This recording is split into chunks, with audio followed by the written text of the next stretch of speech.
Course, we're here for Slap News. Power Slap number 3 pre-fight interview with Duane Crespo going up against Dorian Perez. We are going to break down this matchup. It is a heavily anticipated matchup for the number 1 contender spot in the heavyweight division. We have Duane Crespo coming in off a victory. How you doing, my man? I'm doing great, man. I'm feeling great. It's always good to talk to you. Absolutely, man. You know, a friend of our show, we appreciate you always coming on, showing us love and support, whether we are digitally or there in person in Las Vegas. You know, coming off of victory, how good are you feeling right now?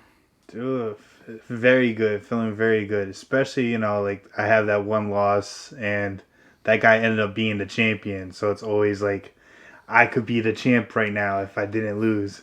So it's good to be back on my feet with a win and have another shot. Yeah, I mean, you're coming back again, kind of in that same predicament. Power Slap number 1 going up against the Bell was kind of that number 1, contender shot to go up against whoever was going to win between Darius and Wolverine. Once again, we're seeing yourself going up against Dorian Perez, who has a ton of momentum behind him right now, climbing up the ranks. You once again are squaring off against him not against him again, but you are in the number 1 contender spot once again, where if you do pull out a victory here at Power Slap number 3, you are in line for a shot at a potential title in the very near future. So do you kind of view this as kind of your second chance opportunity to get that shot? Yeah, you don't get many chances. I'm pretty sure if I don't win this contender fight, I don't get another one for a long time. So it's definitely like put up or shut up time. Totally. Do you feel some additional pressure going into this one? Yeah, I definitely do. I don't know if Dorian does, but I definitely do because I don't know if I'm getting another shot at a contender fight, and I don't want to be known as the second best. I definitely don't want to be known as the guy who almost gets title shots, beats everybody but loses to the 1 and 2 guy. I don't like that. So this is a little pressure for me just to prove that I am the best in the sport, or we're about to find out with me and the Bell in the future. But I'm right there. It's close. Yeah, I mean, we weren't able to see Dorian, as part of the Road to the Title reality series. I know he had a car accident that kept him out of it, but we were able to see him at Power Slap number 1, where he kind of put himself on the map. Power Slap number 2, he reaffirmed himself as one of those contenders in the top of the heavyweight division. What have you been seeing from him and his game that he brings to the table? He's a dog, man. Like he's just tough. Like he's that the stereotypical Mexican like a hard-headed, gets hit and enjoys it kind of guy, and not the most skilled, not the most powerful, but he still beats people because he is way tougher than them. So you always got to give credit to a person that can't get knocked out and just continue wants to hit. So that's dangerous, but other than that, man, I think I got the edge. But Yeah. So what do you think with your skill set is uniquely different than the competitors he's fought in the past? I think I just I'll be the most powerful that he's faced. So that's a cool little edge there. But also like I love my skill level. I have a lot to offer. I'm not just one variation of slapping. I could adjust depending on how the fight's going. So that could be a big problem for a lot of people. So I know that he's just the one way. He's tough and strong. So we'll see if like variety and experience beats the Mexican warrior. Totally. I mean, I know you've been at this, for a long time. Obviously, you are a, professional MMA fighter. You made this career. You don't have a day job. You take your training incredibly seriously, day in, day out, trying to refine your craft. We see your videos up on social, you hitting pieces of paper, coming up with new techniques, trying to refine your skill set. And I know you are a student of the game and being able to study slap fighting and the evolution of it. Now going into Power Slap 2, I mean, we've seen a lot of differences. I mean, we still see some foul troubles taking place, across the board, but we're seeing fights go longer. We're seeing less knockouts compared to Power Slap number 1. Where do you see the evolution of the sport going into Power Slap number 3 now? The people's defenses are starting to figure out they're no longer just one fight. They have a couple fights under their belt, so they understand what getting hit with a slap is like for the first time. Mm-hmm. So we'll start to see a little bit longer fights, like you said. But then Mm-hmm. now we'll probably see the evolution of who's accurate and who's not. So Yeah. we're gonna see skill more, and those guys are gonna fall off the map. You know, the Mm-hmm. people that aren't skilled. You could take a shot, but if you can't hit accurately, you're probably gonna lose every fight. So Yeah. we'll see more. I think skill level on Power Slap 3, and I think Mm-hmm. the refs actually, since they have a lot more reps in it now because they did a couple events. I Yeah. think they're getting better and better each event. I think this one are going to start being a lot better as well. Totally. I know you were quite vocal with us. You were quite vocal on social media that you wanted to fight, a contender higher up in the ranks. You wanted to be rewarded for your victory over Cody Cox. Was this the fight you wanted? Like, are you happy to sign on that dotted line and be part of International Fight Week? Yeah, absolutely. I mean, just when I found out International Fight Week, I had that thought process of fighting high level fights. I didn't care no more. I just wanted to be on the card, because International Fight Week is a big thing. But yeah, they rewarded me. They gave me a number one contender fight against who is I believe is the number one ranked right now when the rankings come out. So I think that is perfect. It's exactly the big fight that I wanted, Mm-hmm. and I get another chance. Chances don't happen, so I'm so happy just to get another chance. No, absolutely, my man. Coming into that fight week, there's going to be a lot of media in town. There's going to be a lot of celebrities in town, a lot of MMA guys. Dana White has already talked about it already. He is planning to hold the actual weigh-ins for the UFC, which is a big fight. I believe it's 290. They're going to have buses waiting to take the media and the brass from the UFC over to the Power Slap event on that Friday night. Do you think there's going to be some added pressure that night with everybody that is going to be there in the Apex?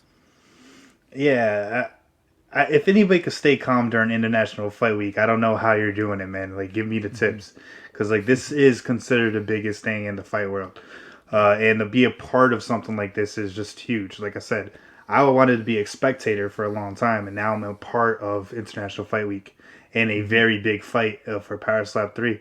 So there's so much pressure, so much media, so much people watching it, new eyes watching it, because there's gonna be what thousands and thousands of people at the expo, and they're gonna be Totally. like looking at us as well, and just be like, okay, this is something to do. Yeah. It's it's time, man. We're in the spotlight. It's time. Yeah. I mean, Power Slap's going to have a booth there at UFC X. They're going to have a sold out T-Mobile Arena. And this is the 30th anniversary. Let's be real about it. There's a lot of attention on the UFC this year. And this is a great opportunity and time for Power Slap to be able to get in and mature as part of this 8-card deal that they have with Rumble. Everybody thought 2 years, 8 cards. We're coming in Power Slap number 3 just 6 months into the very first year. So we're seeing, many more cards come about. Dana White, I was able to speak to at UFC 289, and he talked about everything that was taking place, but on the edge of a video game deal. Has that sunk into you yet that you might actually be in a video game for Slap?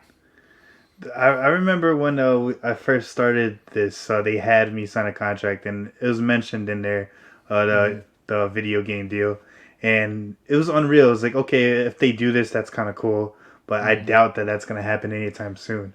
And I just hope that I'm part of the league when it happens.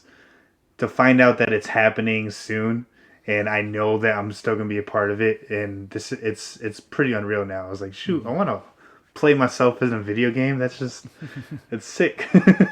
Totally, man. Totally. Let's talk about the rules a little bit. I mean, there still seems to be a lot of talk and controversy around the rules, the evolution of the rules, trying to get some of these fouls out a little bit.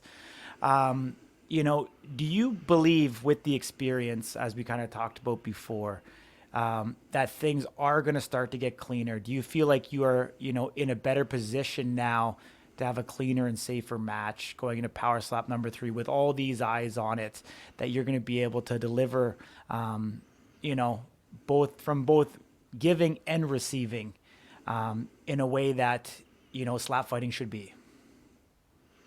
Yeah, like I said, I think the refs are starting to get the hang of it. That Mm-hmm. when it comes to MMA, they're able to go to gyms and ref sparring. Get a lot of reps in. They can't really do that right now with slap. Mm-hmm. So they only getting the reps in during events. So as long as events keep coming out, each event, more and more things are called. Like I think just from 1 and 2 alone, we've seen a lot more better calls. Some misses, but just it's still getting better and better. Totally. I think as this one coming up, I think it's gonna be pretty awesome. I Yeah. know that I'm a clean fighter, so it on my end it's gonna be okay. And I think Dorian has been working hard, so I think that he's gonna have a clean fight as well. Yeah. And if that happens, you get a high level contender fight with no fouls. That's something cool to watch. Absolutely. And I mean, you know what? I was speaking with Dan Haley, and if you don't commit a foul and it goes the distance, you have a realistic shot of taking home that victory right now with the amount of fouls that are taking place in Power Slap. Let's play forward a little bit. July 7th, 6 p.m. Pacific on Rumble. Everybody's watching, the marquee fight. Duane Crespo versus Dorian Perez. Realistically, how does that match play out? Realistically, it goes to decision. I think it definitely goes to decision. I can knock out pretty much anybody, but I want to give credit where credit is due. We haven't seen Dorian get rocked. We haven't seen him get rocked. I do think I'm the harder hitter of everyone he's faced, but I don't think by much. I don't think it's going to be like a huge gap where I hit him and he falls immediately. So my goal is to rock him as much as I can, and I think we get a decision fight. And I think I win decisions. I think he has to knock me out to win the fight, but I think I win every decision in this league. Awesome, my man. Drop your social handles. Give thanks to the people that helped get you here today, man. And you could follow me on social media at IronGiant_slap. That's Instagram, TikTok, Twitter. Just shout out to everybody involved, my support system. My family's been really good lately, supporting me. Friends and family. Honestly, to upcoming fighters that have been reaching out for me to train them and teach them. That helps me as well. I get better when I coach. So I appreciate everybody's support and help. And to you guys at Slap News, man, you guys have been really good to me and helping me get my stuff out as well as me helping you guys out with content as well, man. So it's been a really cool ride, and I'm just enjoying life right now, man. I'm just hoping that July 7th, it goes my way and continues to go up. Yeah, absolutely, man. I'm going to give you one last one. What do you want to say to Dorian Perez? Dorian Perez, man, disturbing the peace, DTP, man. Let's have a fight. International Fight Week, man. I want to fight it tonight. I want it to be clean and brutal. I want it, all of it, man. I'm gonna get my hand raised, but make it close. Let's do it. There we go, buddy. Love you. Appreciate you, man. We'll see you there in Vegas. Everybody, if you're not doing so on YouTube, hit that subscribe button, hit the notification bell. And if you want to have a question for Duane Crespo, we know he's checking out our comment section there on YouTube. Drop a comment in the comment section below. Much love, my man. We'll see you there real quick. Fight week's coming up fast. Yo, thank you.